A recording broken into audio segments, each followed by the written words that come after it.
Hi 6th grade. In this video, I'm going to walk you through Thursday's assignment, creating a numerical summary of your dataset. Yesterday, you should have created a graphical summary using either a histogram, a box plot, or a dot plot. Today, you'll have a chance to calculate the measures of center and variability of your dataset. The first question I ask you is to list the values of your dataset below. As I showed you yesterday, if you click Responses on your survey, it should give you a list of all the responses. Listing the values is going to help you organize the data a little bit better and let me know that you're on the right track. Now let's go to number 2. What is the mean of your data set? We've done a lot of work with finding the mean, so by now we should know that we're finding the average. We're adding up all of the data values and then dividing by the number of values. So when I found the sum, I got 885. The mistake that some of you guys are making is that you'd give me the answer of 885. We need to remember that we are dividing by 15 since I have 15 responses. When I divide 885 by 15, I get 59. So the mean is 59. Number 3 asks you to find the median of your data set. I listed the responses that I got in order from least to greatest.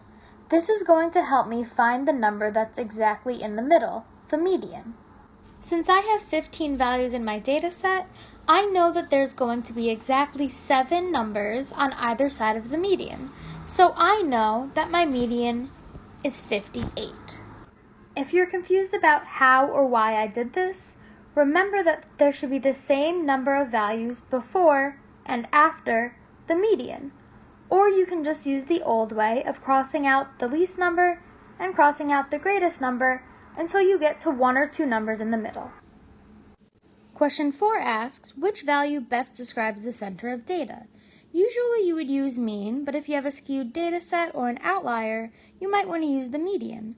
My mean and my median really aren't that far off from each other, but I can tell that since my mean is slightly higher than my median, that my outlier of 70 skewed the mean. So I'm going to use the median to describe my center of data.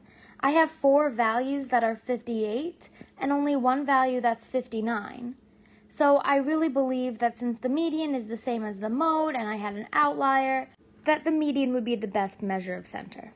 For your data set, use your best judgment. In question 2 and 3, you already calculated those values, so you can determine which one better describes your data set.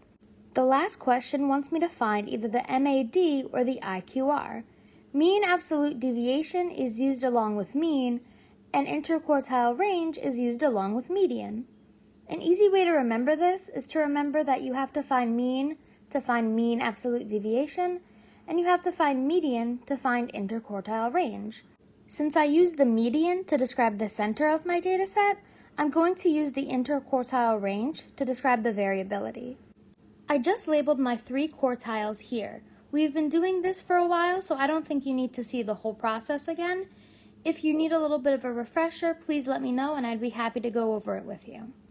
So I know that in order to find interquartile range, I need to subtract Q1 from Q3.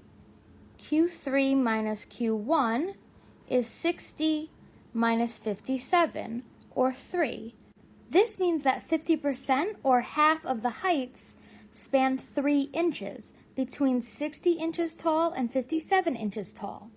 We will be using this information to write a conclusion about our dataset tomorrow.